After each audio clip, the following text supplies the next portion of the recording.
திருமந்திரத்தில் முதுநிலை பட்டயம் முடித்து இன்றைக்கு அறிஞர் பட்டம் வாங்கியிருக்கேன். இந்த முதுநிலை பட்டயம் படித்துக் கொண்டு இருக்கும் போதே எனக்கு ஒரு வாய்ப்பு என்பது வழங்கப்பட்டது. அதாவது திருமந்திரத்தில் பற்றி புத்தகம் எழுதி தர வேண்டும் என்ற ஒரு வாய்ப்பு வழங்கப்பட்டது. அந்த புத்தகத்தை எழுதி கொடுத்தவுடன் எனக்கு திருமந்திர மாமணி என்ற ஒரு பட்டமும் 10,000 காசோலையும் எனக்கு போன மாதம் வழங்கப்பட்டது.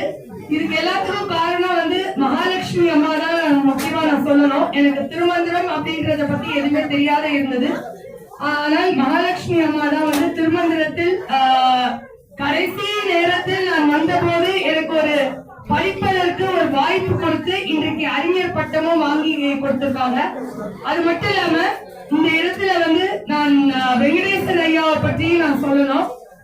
வெங்கடேசன் ஐயா தான் திருமந்திரத்தை பற்றி எனக்கு அறிமுகம் செய்து வைத்தார். உலக தமிழ் ஆராய்ச்சி நிலையத்தில் திருமந்திரம் படிப்பு இருக்கு, படி என்று இது பண்ண இந்த ஆய்வேடு சமர்ப்பிப்பதற்காக வெங்கடேசன் ஐயா மிகவும் உறுதுணையாக இருந்து எனக்கு உதவி செய்தார்.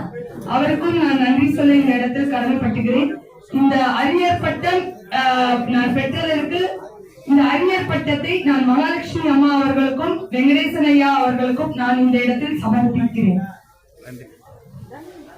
உங்களிடம் பேசும்போது ஆசான் சாமிநாதன் ஐயா அவர்கள் எங்களுக்கு